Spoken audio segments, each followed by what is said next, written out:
Bien, pues continuemos con nuestro estudio de los dones. Para mí ha sido muy hermoso preparar este estudio porque a través de ello vemos nosotros la gracia infinita de Dios y cómo Él no es deudor de nadie y que todo lo que Él nos pide en su palabra siempre tiene como objetivo que estemos más cerca de Él. Él puede saciar nuestra alma de bendiciones, puede llenarnos de su amor, pero para que nosotros podamos experimentar esto en plenitud, primero tenemos que tener victoria en todas aquellas batallas que tenemos dentro, que están en lucha contra Dios. El otro día platiqué con una persona y en lugar de abrir su mente a las bondades maravillosas de Cristo a través de su Evangelio, se empezó a defender. Y me quedé muy impresionado porque en realidad todos nosotros de alguna manera nos estamos defendiendo contra Dios. Ha sucedido a lo largo de todos los tiempos, sucedió con el pueblo de Israel, siempre nos estamos justificando, siempre estamos tratando de hallar una razón que calme nuestra conciencia cuando la verdadera razón la tiene Dios.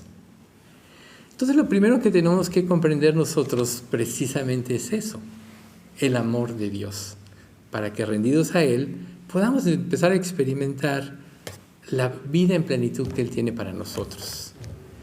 Dice la Escritura en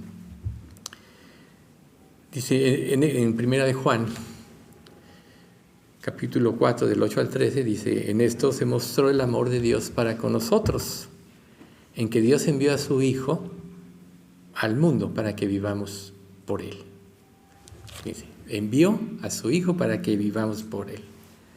En eso consiste el amor, no en que nosotros hayamos amado a Dios, sino que Él nos amó a nosotros. O sea, no hay mérito aun cuando Él nos busca en nosotros, sino que Él nos amó y Él nos llama. En eso consiste el amor. Dios envió a su Hijo precisamente en propiciación por nuestros pecados, para librarnos de la opresión, para librarnos de las batallas que combaten contra nuestra alma cada día. Y cuando venimos a Cristo, prácticamente Él nos puede dar la victoria en este tipo de batallas, en este tipo de luchas.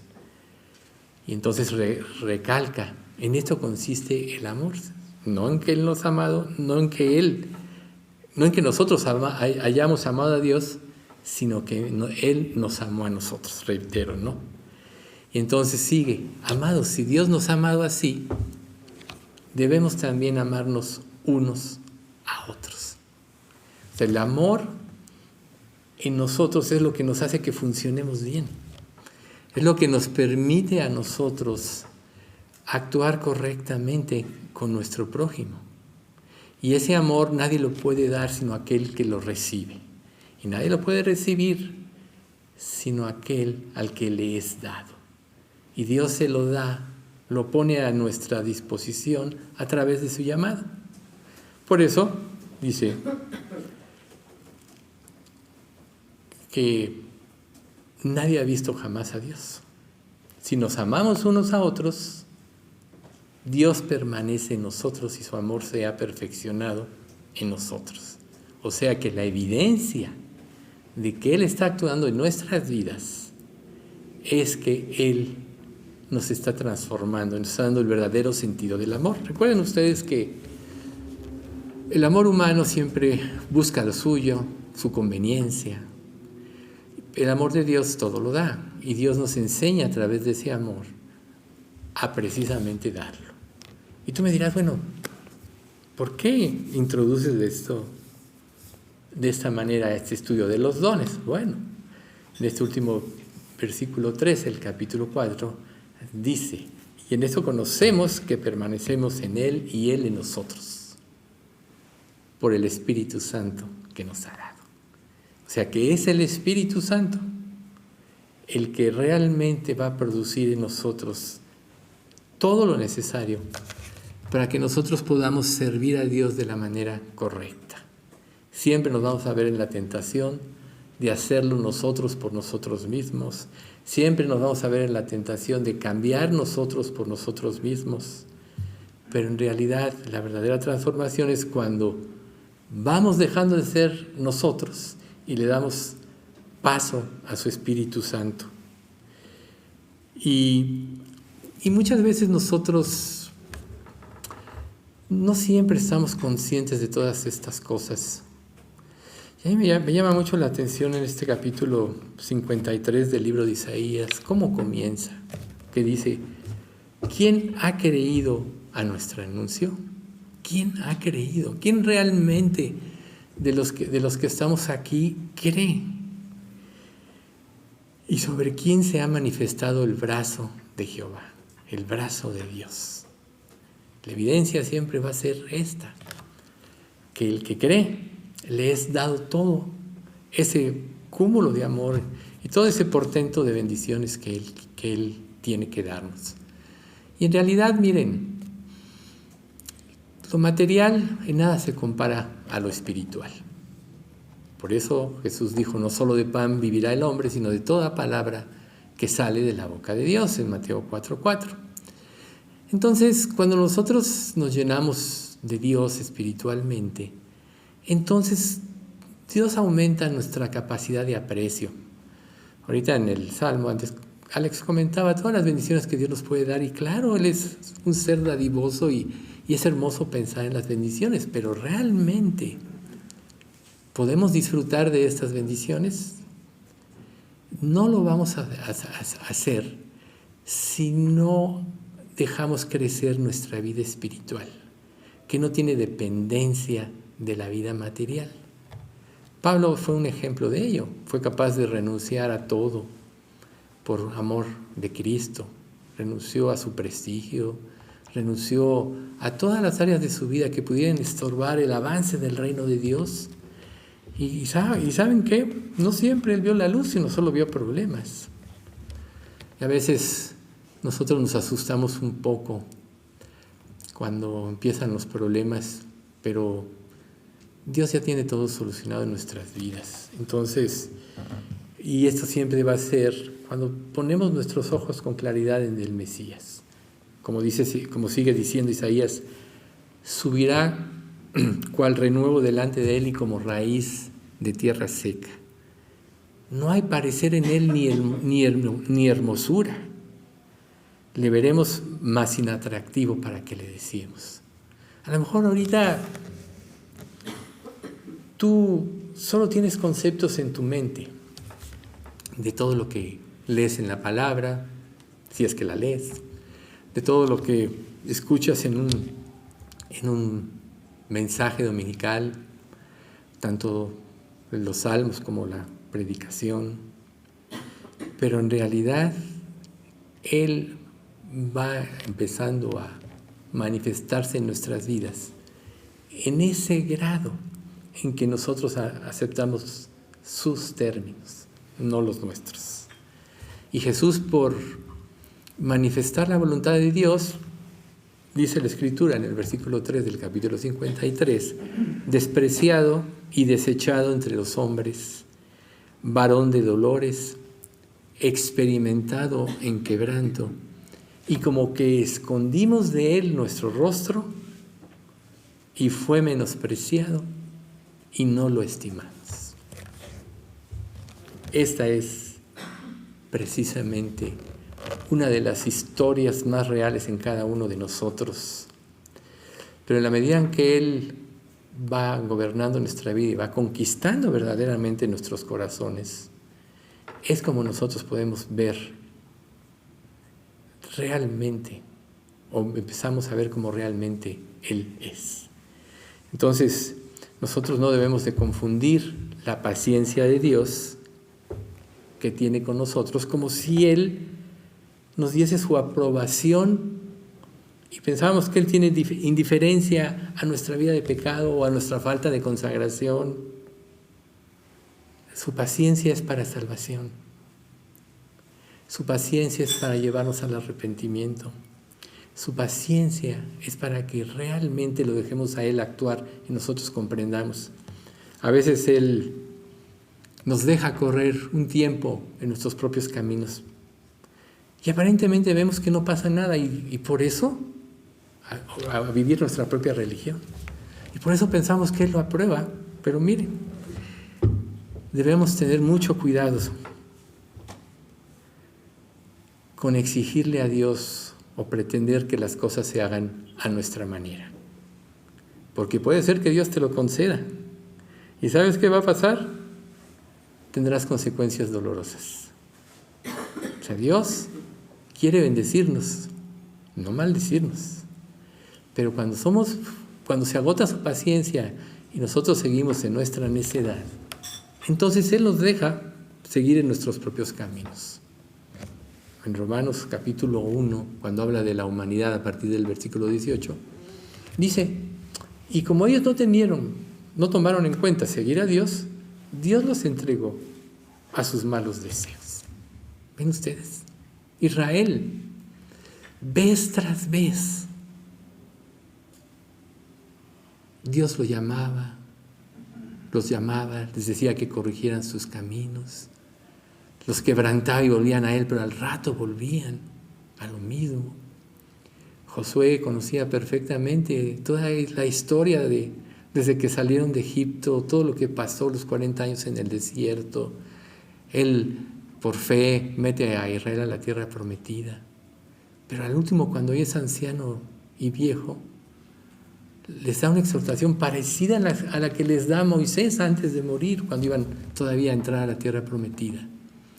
Israel responde de la misma manera: sí seguiremos a Dios, sí obedeceremos sus mandamientos. Y cuando muere Josué y mueren todos los ancianos contemporáneos, Israel se olvidó de Dios.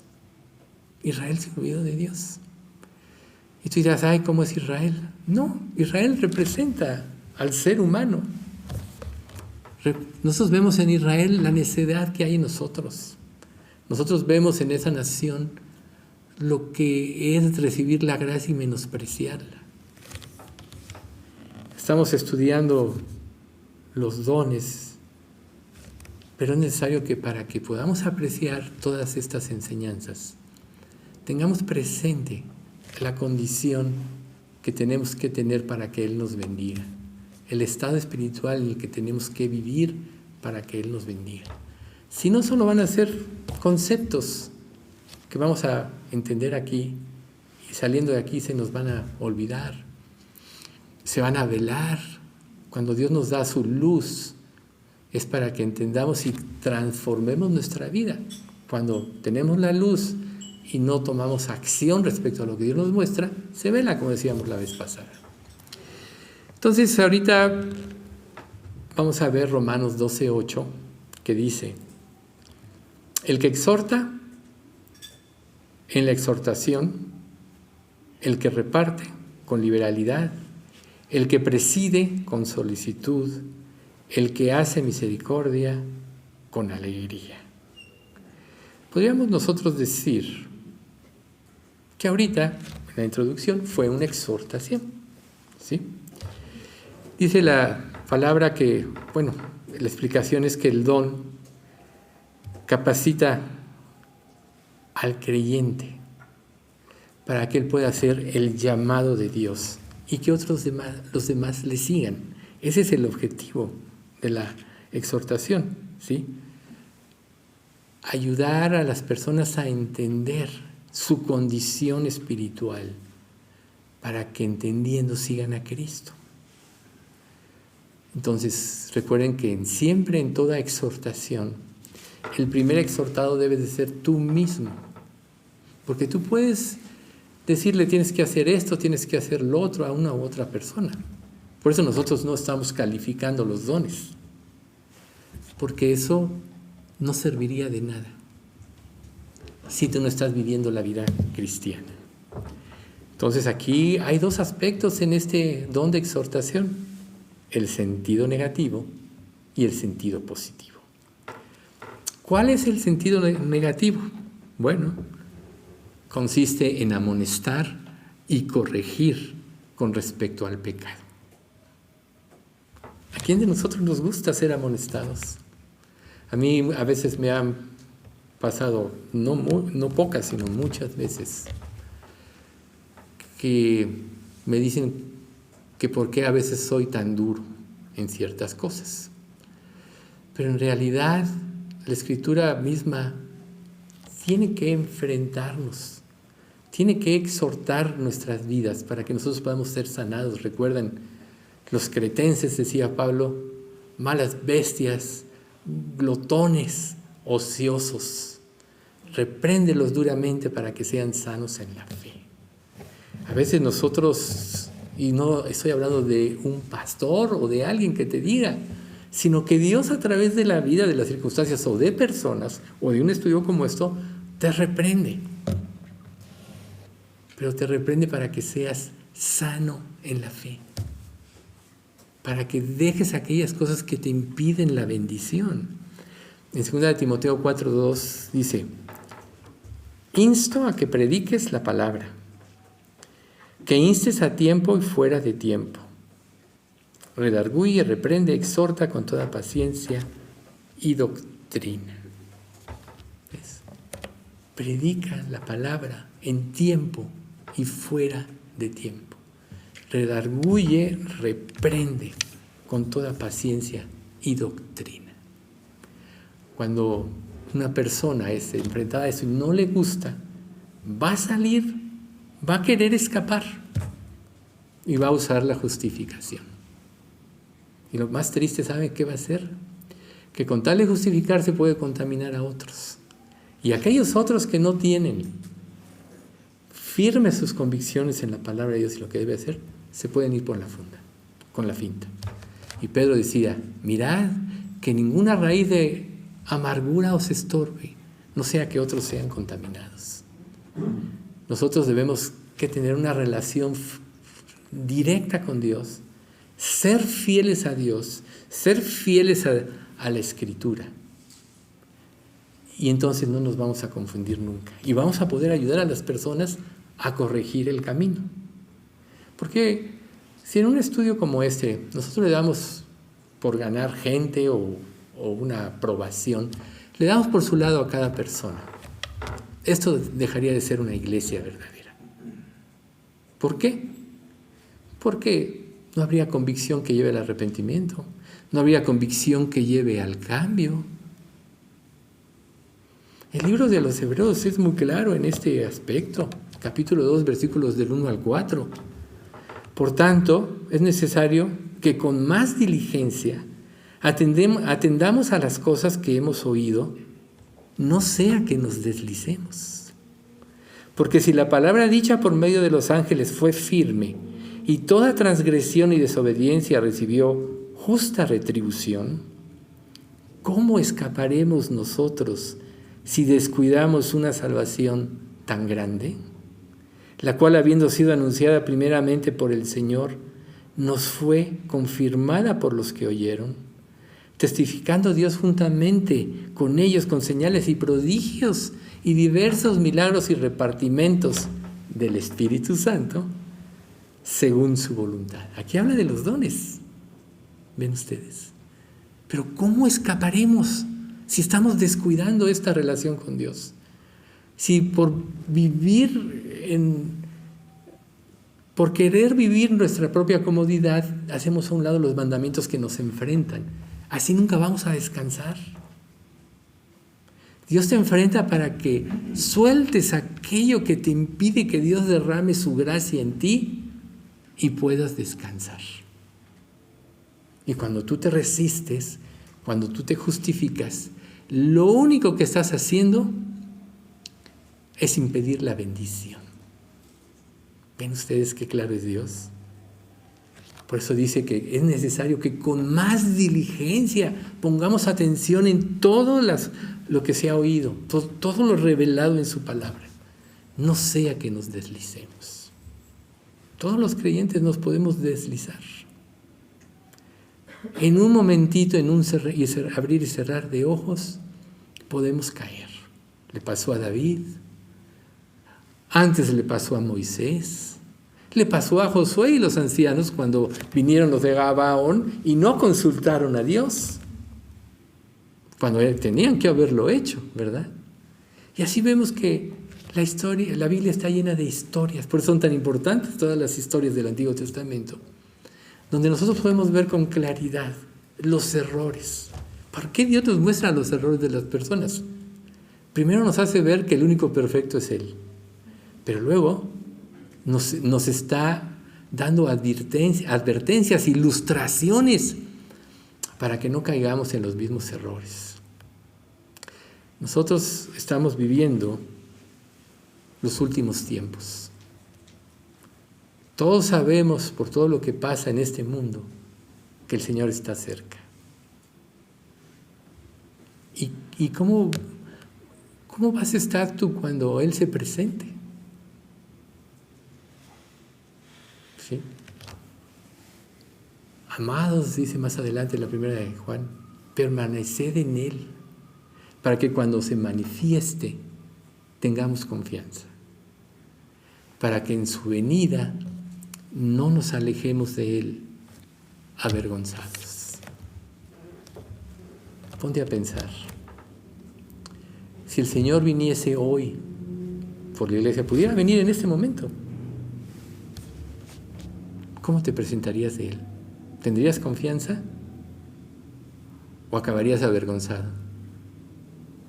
Dice la misma carta de Juan, amados, si vuestro corazón os reprende, mayor que vuestro corazón es Dios, y Él sabe todas las cosas. A Dios nunca lo vamos a engañar. Él sabe la intención verdadera de nuestro corazón, antes que tú puedas entender lo que te pasa. No lo vas a engañar. Entonces, cuando nosotros nos justificamos, ¿a quién estamos engañando? A nosotros mismos. Por eso es tan importante la exhortación, porque nos ubica en nuestra realidad espiritual, porque Dios quiere bendecirnos. Él quiere traer bendición y no maldición. Pero no seamos necios, no persistamos en vivir de esta manera, porque si lo hacemos, si seguimos en nuestra rebeldía, si seguimos en nuestros propios caminos y como no pasa nada aparentemente, pensamos que, y lógicamente, que Dios lo aprueba. Dios no aprueba el pecado. Tanto no lo aprueba que tuvo que venir Él a pagar por los pecados de toda la humanidad. Jesús, de todos los que creen en Él. Si lo hubiera aprobado, ¿para qué hubiera venido Jesús? Al final de cuentas perdonaría a todo el mundo, como muchos creen. Pero ya vimos la vez pasada que Jesús murió realmente por los que creen en Él. Porque si todos los que no creen van a ir al infierno, entonces la cruz sería un fracaso. Y se los ratifico para que nos quede bien claro. O sea, el que comenzó en vosotros la buena obra, la perfeccionará hasta el día de Jesucristo. Esta promesa no tendría validez sino para un hijo de Dios. ¿Ven ustedes? Entonces Dios nos va a exhortar a través de un estudio, a través de la palabra, a través del testimonio de un creyente, pero Él quiere que corrijamos para que recibamos bendición y no maldición. O también nos exhorta en el sentido positivo. Parte de esta exhortación en el sentido positivo fue toda la parte del Salmo que hoy se manifestó. En 2 Corintios 3, del 1 al 5, de 1 del 3 al 5, dice: Pues buscáis la prueba de que habla Cristo en mí, el cual no es débil para con nosotros, sino que es poderoso en vosotros, porque aunque fue crucificado en debilidad, vive por el poder de Dios. Pues también nosotros somos débiles en Él, pero viviremos con Él por el poder de Dios para con vosotros. Examinaos a vosotros mismos si estáis en la fe. Probaos a vosotros mismos, ¿no sabéis que Jesucristo está en vosotros mismos, a menos que estéis reprobados? Entonces, ahí está, vean ustedes. Cristo es la prueba del amor de Dios y Él fue crucificado en debilidad, pero fue resucitado en poder. Y cuando nosotros venimos a Él, nacemos de nuevo y obtenemos la regeneración y es en poder. Pero ¿en dónde reside el poder de Dios? En la fe. En la fe. En creer lo que Dios dice. Entonces, el aliento es que si tú estás en Cristo eres una nueva criatura y que el poder de Dios está a tu favor. Pero esta última parte, que todos conocemos, cuando menos la mayoría, hasta de memoria quizá, de examinarnos a nosotros mismos si estamos en la fe, esa es la exhortación importante ahorita. ¿Cómo realmente estás viviendo? ¿Qué es lo que estás permitiendo en tu vida que te impide la consagración?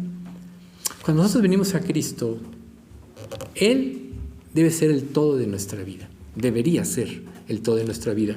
¿Por qué? Porque Él lo hizo todo por ti. Ya lo hemos platicado muchas veces.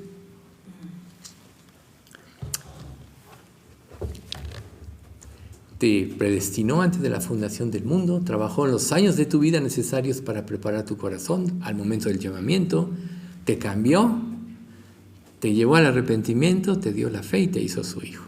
Esa es la historia del creyente verdadero. Es transformado en una nueva criatura, como dice 2 Corintios 5:17. Y si eres una nueva criatura, ¿cómo debes de vivir? Bajo los estándares de la nueva vida en Cristo.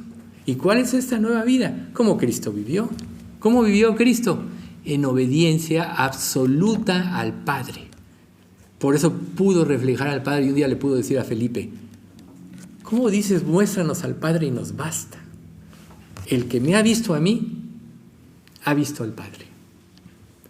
Y ese es el verdadero testimonio de un creyente. No lo que él diga, ni las veces que aquí asista, ni lo muy espiritual que se crea o que quiera manifestar que es ante los demás.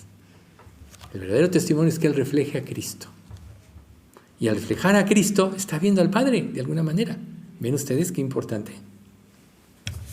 Pero cuando tú no quieres ceder toda tu vida, que deberías hacerlo porque no te perteneció nunca, pero además Cristo la compró con el precio de su sangre, tu vida no te pertenece, que todavía quieras vivir tu vida. ¿Alguno de ustedes se ha puesto a pensar?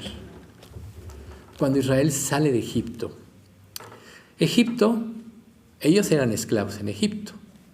Y espiritualmente Egipto representa la vida de esclavitud al pecado, la vida sin Dios. Cuando cruzan el Mar Rojo y salen a la nueva vida, a la tierra de Canaán, se supone que ahí es donde vino la transformación a todo el pueblo. ¿Y qué pasó con la generación que salió? Después de ver todos los milagros que Dios hizo y cómo los liberó aún del ejército de los faraones que acabó ahogado en el mar. Lo primero que pasa en la primera prueba es que se quejan porque no tienen agua. Se quejan porque no tienen pan, Dios les da el maná. Se quejan porque no comen carne, cuando el maná era el alimento idóneo para la condición que estaban viviendo. Comen carne y ¿quiénes murieron? Los más fuertes, los más dragones. Sin agravio a nadie. Entonces, ahí es donde está nuestra vida, ahí es lo que representa. Dios, o sea, ¿qué pasó con el pueblo de Israel cuando sintieron esa necesidad? En sus corazones se quisieron regresar a Egipto. Allá teníamos pescados frescos, teníamos cebollas, ajos, etc. Y aquí nuestra alma se seca. A lo mejor tú le estás diciendo a Dios como creyente, te dio la oportunidad de una nueva vida, te está dando el maná, que es lo que tú necesitas para crecer espiritualmente. Y tú le dices, Dios, mi alma se seca porque no me das lo que mis deseos quieren. Cuando te está dando el alimento adecuado. Pero ¿sabes por qué le pasó eso a Israel? Porque realmente no tenía confianza en Dios. Por eso le pasó. Y tú pregúntate, ¿realmente tienes confianza en Dios? Si tienes confianza en Dios, deberás saber que nada, si estás en Cristo verdaderamente, que nada en tu vida pasa por casualidad. Recuerden Romanos 8:28. A los que aman a Dios, todas las cosas les ayudan a bien. Dios todo lo va a usar para tu crecimiento espiritual. No pongas, por tanto, tus ojos en las circunstancias. No pongas tus ojos en que ahorita estás comiendo maná y quieres carne. Dios está dando el alimento adecuado. Porque para Dios lo importante no es llenarte de riquezas. ¿Podría hacerlo? Claro que sí. Él es dueño de todo. Él es dueño del universo. Te podría dar un planeta de oro ahorita si quisieras. Pero eso no satisfaría tu alma. Él te da lo que satisface tu alma. Él es el que satisface tu alma. Bien. Vemos lo que es el sentido positivo, ¿ven? De la exhortación. Hebreos 10, 24, 25. Y considerémonos unos a otros para estimularnos al amor y a las buenas obras. No dejando de congregarnos, según algunos tienen por costumbre, sino exhortándoos tanto más cuanto veis que aquel día se acerca. Ahí está. Ustedes que están aquí hoy están obedeciendo el mandamiento. Ya vieron que si tenemos las precauciones correctas, no hay problema. ¿Ven? Pero aquí es donde nuestra alma recibe alimento. Aquí es donde nos nutrimos para salir y querer vivir para Cristo, no para nosotros mismos. O sea, ¿quién no quisiera decir, ay, es domingo, toda la semana trabajo, pues mejor me duermo un ratito? A veces puede suceder, pero te digo una cosa, eso nos sacia tu alma. Por eso de alguna manera todos hacemos el esfuerzo de levantarnos, de estar aquí, ¿sí? Porque sabemos lo que significa estar aquí. Dios nos va a hablar al corazón. Dios va a nutrir nuestra alma. Entonces, Él quiere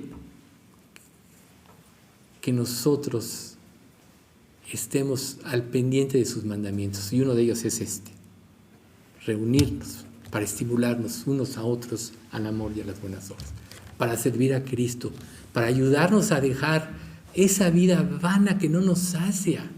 Recuerden que todos los ídolos son un espejismo. O sea, en Romanos 1:18 en adelante volvemos, cambiaron la gloria de Dios en semejanza de hombre, de cuadrúpedos, de reptiles, cuando Dios es el creador de todas las cosas, y ellos usaron las cosas para adorarlas, y se les veló de la mente que quien creó todas las cosas fue Dios. Dios le dio al hombre la supremacía sobre la creación. Por eso Adán le puso nombre a todas las criaturas. ¿Cómo puede ser posible que el hombre se someta a adorar a un buey, a un palo, con la forma que sea, etcétera, cuando él era superior que la creación? El ser humano es la obra maestra de Dios en la creación.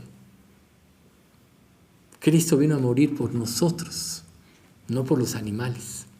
Aunque la creación va a ser liberada cuando Cristo venga, va a ser algo hermoso. ¿Ven ustedes? Así, lo ves ridículo, ¿verdad? Pues así, exactamente es lo mismo cuando tú estás generando tus ídolos. ¿Acaso la religión no puede ser un ídolo para ti? Dios, yo te voy a servir, pero en mis propios términos. Dios, yo voy a actuar, pero de acuerdo a como yo pienso. Y estás ya generando un ídolo. ¿Cómo vives tu religión aquí? ¿Tomas lo que te conviene, desechas lo que no te conviene? ¿Tomas lo que te agrada y desechas lo que no te agrada, lo que te enfrenta y te exhorta? Estás viviendo tu propia religión. Ya te desviaste. Y recuerda una cosa muy importante. Cualquier desviación, por pequeña que sea, a la larga, se convierte en una gran desviación. Dos líneas paralelas siempre van paralelas, pero un grado de desviación a la larga va a ser una desviación infinita. Y muchos así cayeron. Muchas iglesias así fracasaron. Recuerden, aquí no queremos números, queremos gente consagrada. Eso es lo que le va a dar valor a una iglesia, la gente consagrada, no llenar de gente. Nunca nos ha interesado eso. Y bueno, pasamos precisamente con el siguiente don dentro de este mismo pasaje, el que reparte. ¿Sí? Esto denota generosidad y sacrificio para satisfacer las necesidades de los demás. ¿Ven ustedes? Las suyas propias y las de los demás. Una persona que solo ve por sí mismo, solo va a demandar. Y solo va a querer que la gente le dé. Eso no es el don de repartir, ¿no? Exhortación, el que reparte. El que reparte ha comprendido que Dios satisface su alma, que Dios es fiel en que siempre le va a dar lo necesario. ¿Por qué Pablo dijo en una carta, con abrigo y sustento estamos contentos? Tú podrías decir, ¡ay, qué conformista era Pablo! Mira, ahorita hay que luchar, hay que tener para hacer algo. Pero Pablo entendió lo que era correcto. Él no iba a permitir que nada en su vida lo desviara de Cristo y de su plan y su propósito. Por eso dijo en 1 Corintios, en 2, capítulo 1, pero tuvimos sentencia de muerte en nosotros mismos, para que no confiásemos en nosotros mismos, sino en Dios que resucita a los muertos. Él se compromete y lo va a cumplir, que si buscas primero el reino de Dios te va a dar todo lo necesario. Pero no te atrevas a medir con tus propios inteligencia qué es lo que realmente es necesario para ti. Dios te va a dar lo que satisface tu alma. ¿No? Como dice también Corintios, como pobres, mas enriqueciendo a muchos. Como no teniendo nada más poseyéndolo todo. ¿Ves? Luego dice, nuestro corazón se ha abierto a vosotros, oh Corintios. ¿No? Como entristecidos, mas siempre gozosos, etc. Entonces vean, no se trata de lo material. Vamos a ver 2 Corintios 8, del 3 al 5, 9 y 11. 2 Corintios 8, del 3 al 5, 9, 11, del mismo 8. Pues doy testimonio de que con agrado han dado conforme a sus fuerzas y aún más allá de sus fuerzas, pidiéndonos con muchos ruegos que les concediésemos el privilegio de participar en este servicio para los santos. Y no como lo esperábamos, sino que asimismo se dieron primeramente al Señor y luego a nosotros por la voluntad de Dios. Entonces, vean ustedes algo. Se dieron. Si tú te estás dando a Dios, no vas a tener problema. Y Dios nunca va a ser deudor de nadie, créanmelo. Recuerden que en la iglesia del primer siglo, todos veían por todos. Es como tenemos que hacerlo nosotros aquí. No todo el mundo puede adivinar, no todo el mundo sabe. Pero si tú estás al pendiente no de ti, sino de los demás, vas a poder descubrir muchas cosas que otros no ven. Y si Dios te revela cosas que tú descubres, es para que tú actúes, no para que lo pongas como teoría. ¿No? Tú puedes descubrir algo y decir, es que hay que hacer esto. Y cuando tú dices eso, ya estás mal. Porque tú eres el primero que tienes que hacerlo. Por eso Dios te muestra a ti. Yo no les voy a decir nada específico, pero todos sabemos que la misma comunión entre nosotros nos deja muchas cosas. Muchas veces te va a dar Dios por qué orar por la persona. Y estás ahora invirtiendo tu tiempo, tu fuerza, quizá un medio desvelo por orar por esta persona que estás viendo que tiene una necesidad. Ahora, Dios quiere que cuando repartimos sea con liberalidad, no con opresión. ¿Te duele dar algo? Algo anda mal en tu vida. Cuando Dios dice que seamos dadivosos, es porque Él nos dio todo en Cristo. Él no puso límites, no dijo en la cruz, solo les voy a dar un bracito de Cristo, ¿no? Solo un dedito, solo una lágrima. Él dio todo, dio su vida. O sea, la vida para cada uno de nosotros significa todo, porque ¿de qué le sirve al hombre ganar el mundo y perder su alma? La vida significa todo. Dios dio su vida. Por tanto, tú no puedes darle a Dios minucias. Tienes que darte a Él y entonces Él te mostrará. Solo somos administradores de la gracia de Dios. Por eso tenemos que hacerlo con liberalidad, ¿sí? ¿Qué quiere decir liberalidad? Sencillez e integridad de corazón. ¿Qué tan recto es tu corazón para con Dios? Intenciones nobles y generosidad sin reservas. La experiencia, solo les voy a permitir una cosa propia, no con el fin de nada, sino de ilustración. Cuando recién nos convertimos, que apenas empezamos a congregarnos, me acuerdo que hubo una reunión en un auditorio donde un misionero se presentó. Y recuerdo que Julio nos dijo que generalmente cuando una persona venía así a compartir de misiones y todo eso, pues la iglesia debería darle una ofrenda para sus gastos aquí en México. Y yo no tenía dinero, más daba mi ofrenda. Pero me acuerdo que fue tal el deseo en mi vida de hacerlo que le pedí a Dios que me diera. ¿Y saben una cosa? Dios me dio para dar más. Y eso me causó una alegría tan grande. Y Dios no se quedó ahí, sino que después ya siempre pude dar más y más. Entonces, esta es una ilustración propia, es una experiencia personal entre mí y Dios, pero ahorita vale la pena la ilustración, porque Dios no es corto. Pero cuando tú te limitas, estás limitando tu corazón. ¿Con quién? Con Dios. Y pues bueno, en mi familia tenemos ya más de 42 años de habernos convertido y realmente nunca nos ha faltado nada. Dios siempre nos ha dado todo lo necesario y aún más.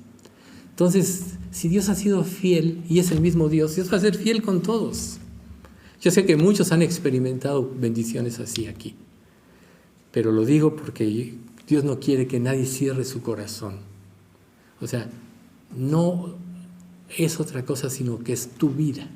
Y Dios como administrador de tu vida te mostrará qué hacer. No te limites, porque estás limitando tu fe. Y no hablo de dinero, hablo de tu vida, ¿sí? Bien.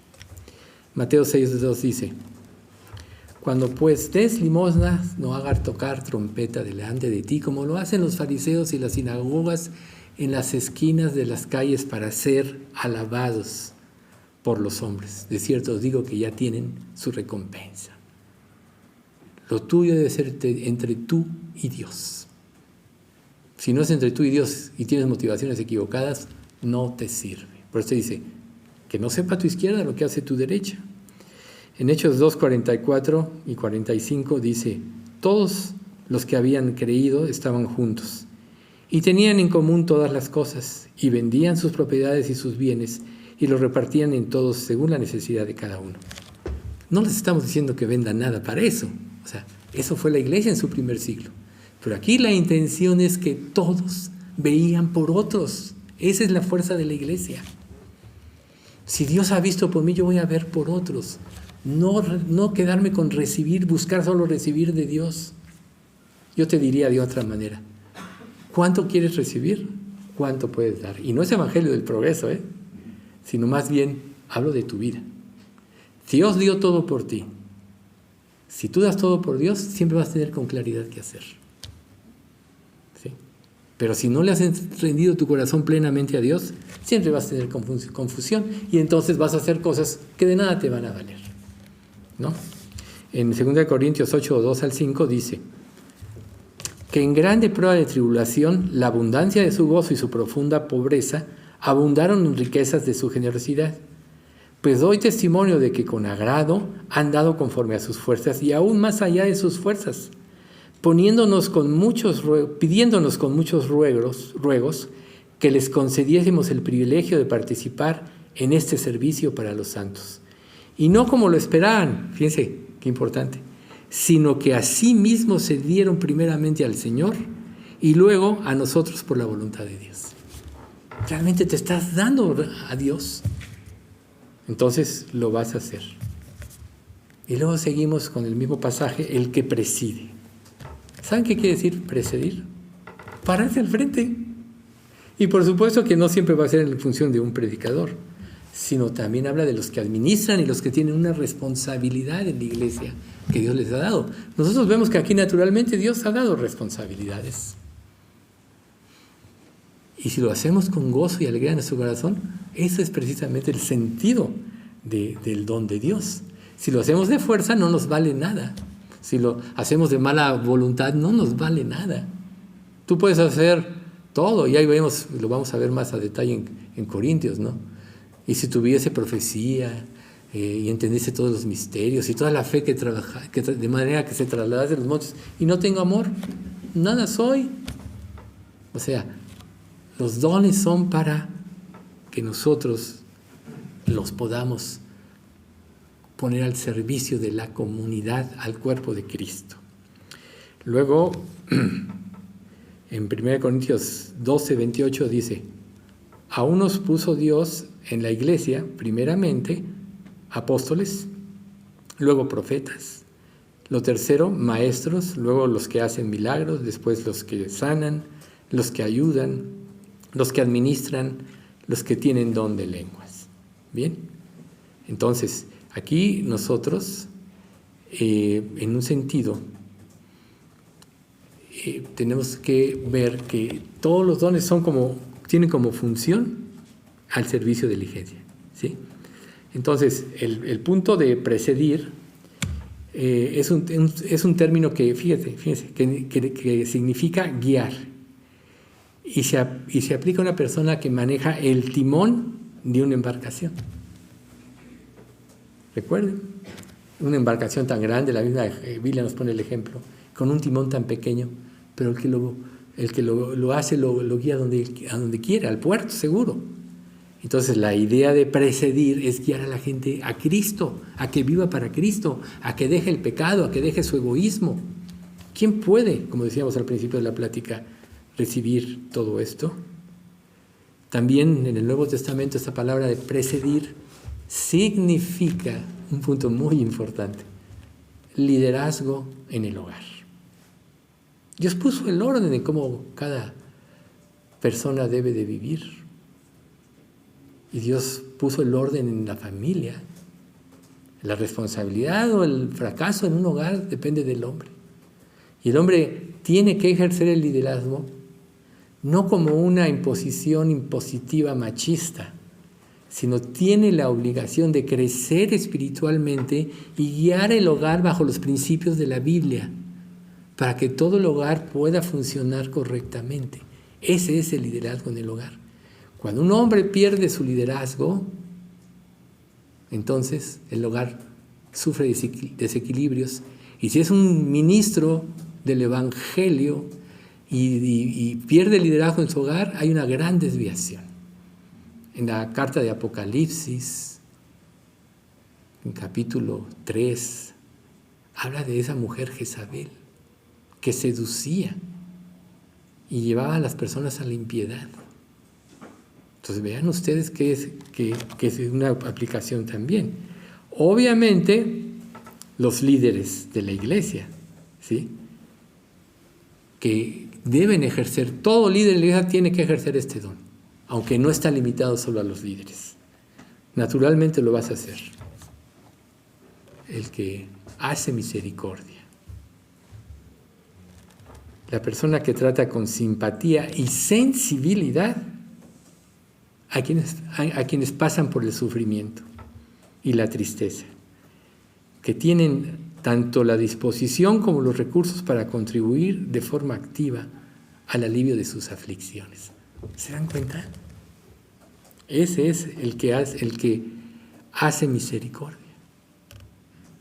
La persona que tiene sensibilidad. ¿Qué significa eso? Que se preocupa por los demás. Que el dolor de los demás es su dolor. Recuerden, Pablo decía, tengo prisiones, tengo muchos problemas y sobre ello la carga de todas las iglesias que he dejado. Siempre estaba orando. Siempre tenía aflicción por si se desviaban o eran influenciados de una mala doctrina. Pero cuando tú entiendes esto, siempre velarás por el bien de los demás.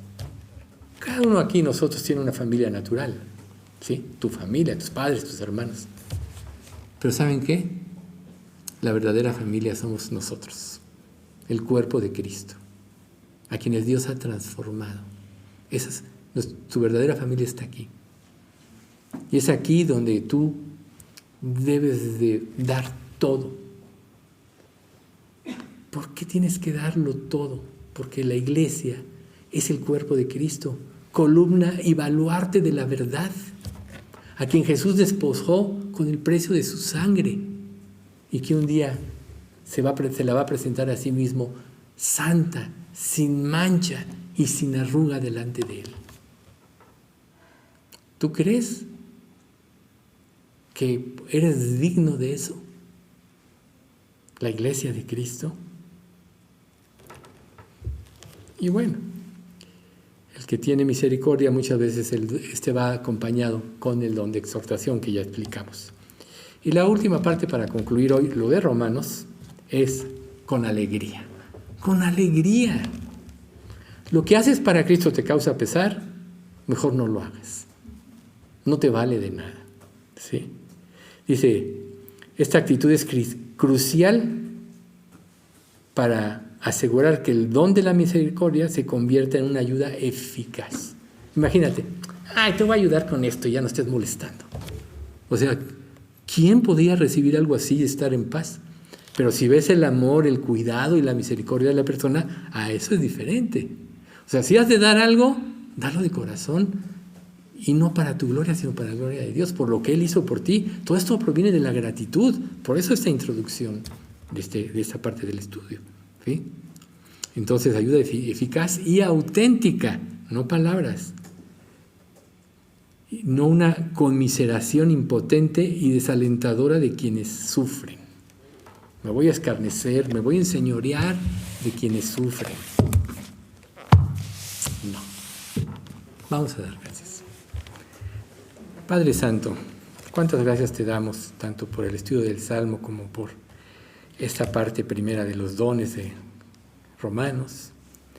Gracias te damos, Señor, porque tú nos aclaras con mucha profundidad todo lo que comienzan a significar los dones que tú le has dado a la iglesia.